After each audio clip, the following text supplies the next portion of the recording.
What's up, everybody? Welcome to Podcast Now. I'm Alex, and in this video, I want to talk about if Stu is alive in Scream 5. Now, we've talked about this before. We talked about this over a year ago. This was actually the first Scream video I ever made, or one of the first, on this channel. And there's just something about this trailer that seems a little crazy. Now, here's the thing. These are all just theories. These are predictions. These are observations.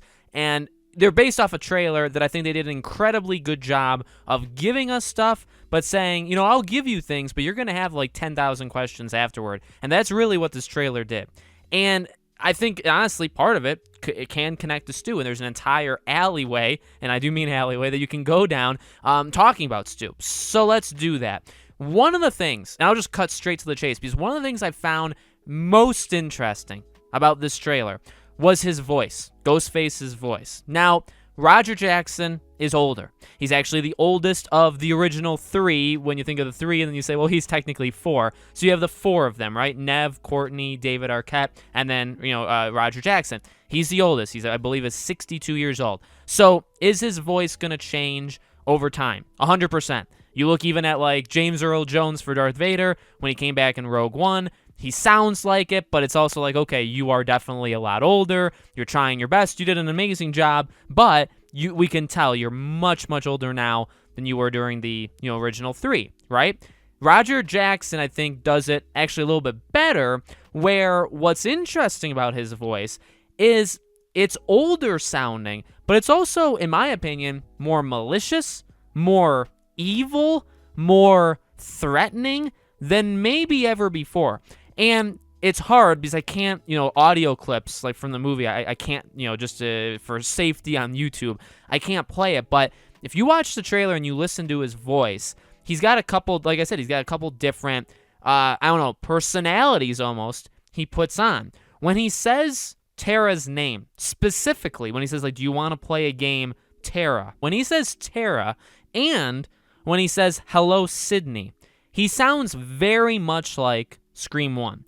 So while I do agree that his voice is going to be older sounding, his voice is going to be, because you could say, well, Alex, you're talking about his voice, but he's older than all these other movies, so like obviously it's going to change. But again, what's interesting is he only sounds different sometimes, not all the time, if you listen. Now, again, maybe that's just a normal voice. Some words, some phrases are not going to sound. Maybe you're just using different muscles in your throat, whatever. I don't know how speech works. And, you're going to sound maybe the same. Okay, so all these things are arguments you can make. And by the way, if you don't agree with me on these things, totally cool. Again, just my opinion.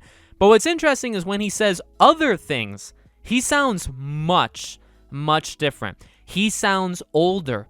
He sounds almost like he's been through a lot. Does that make sense? Maybe not. But what I'm basically trying to say is if you were to think that Stu is alive, you'd, I feel like, have an avenue to go down with this theory. Because when he says it's an honor, he sounds completely different than when he says hello, Sydney. Now, one thing I think I've noticed over time, those two phrases don't have to be in the same sentence. They don't have to be in the same scene. So what I mean by that is, when he says, hello, Sydney, hopefully that's over a phone call, because that's kind of like the classic thing. But then it's an honor. He does definitely sound different. Now, does he say that in the phone call? Maybe. But he also could say it in person. Now, another thing we do know about the movie in terms of a leak, it's not a big leak, so I don't want to scare people away.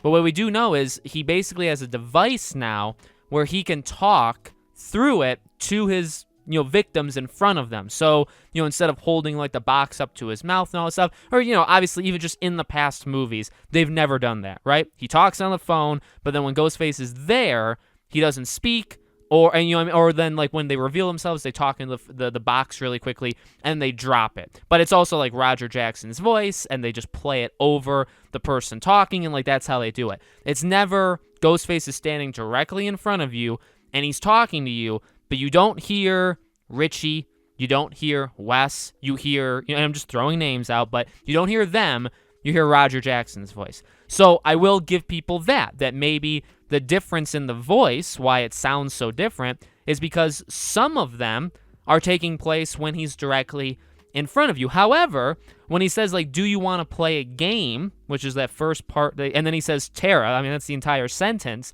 he sounds the same as when he says it's an honor. So it almost, I would say, I defeated my own, you know what I mean? Like if you want to bring up that point, that's fine, but I feel like that kind of debunks it, in my opinion. It even debunks kind of what I was saying. So maybe the it's an honor to Sydney was also over the phone. You know what I mean? Because it seems like when he says it's a Tara, do you want to play a game, Tara? Obviously, he's not standing directly in front of her. So the point I guess I'm trying to make is there's two very, in my opinion, different sounding levels and tones to his voice, and I'm wondering why. And I guess you could say it's because he's getting older, or you could say maybe it's because it's Stu, because Stu would be 50, you know, I mean, he would be the same age as these guys, so he definitely would sound a bit older. He would definitely sound like he's been through it. Also, I guess just to throw it out there, a big reason, you could say, well, Stu died in 1. Well, the big thing, hopefully, I know some people know, but I guess not everybody, the original idea with Scream 3 was to bring him back, that Wes Craven had intended that Stu did not die. At the end of 1, he'd be running basically a ring of Ghostface killers, and he'd be orchestrating it from a prison. And these killers would be taking out schools. They'd be like in schools, and they'd be hunting down people. But because of certain world events that happened, they pulled the plug on that idea. So there was a very real point in time where Stu was alive, in like their thoughts in terms of their writing process, that, yeah, you know, he never actually died at the end of 1. So does it make sense to bring him back here? Not necessarily. The biggest thing working against him is he's from the original, but he's not the original 3. And, like, do people know who he is? Because, again, I know who he is. You guys know who he is. But does the vast audience that, you know, there's going to be lots of people that hopefully, right, that see this new Scream movie, they've maybe have never seen the first movie, right? That's why Sidney, Gale, and Dewey are kind of on the background looking in. They're very important. They're vital. But, like, you know, if you've never seen Scream 1, you may actually not miss out on all that much because you're supposed to be focused on the new people, just in general. However, again, the reverse of that is that the directors have said multiple times, the story is vital with these 3 characters. Like, they are a huge, huge part of the story. So we know it connects to the past. They said that in the trailer as well. The attacks are linked to the original killers. I believe that was not exactly word for word, but that was pretty close. I believe Sidney was the one who said, like, no matter what like how all of us are linked to him through like the past, we're all here now. Like it brought us all together. Again, not word for word, but kind of close. So it's like, you know, could they go that route where they bring Stu out? I mean, it's possible. I guess to a couple more things just to kind of throw out. We've talked about, or maybe we haven't, depending on when you guys are seeing this video, Ghostface himself or herself in this movie seems pretty tall. Okay, now there could be more than one, obviously, right? But the Ghostface that we see, I would argue, throughout the entire trailer that attacks Vince, that attacks Chad. We don't necessarily know about the Mindy one because we don't get a good look. The one who attacks Dewey in the hallway of the hospital, that one, I believe, is the same one for all of those like 4 or 5 scenes. And he's very tall. He's about as tall as Dewey is, and Dewey's a pretty tall person, right? Now, again, he's not like Michael Jordan. He's not gigantic, but he's not Tara. He's not even Nev Campbell. I mean, they're not small people, right? They're taller. We do know a character that's tall, don't we? And that's Stu. Now, obviously, like Richie would fit the bill. I think Richie fits the bill the best.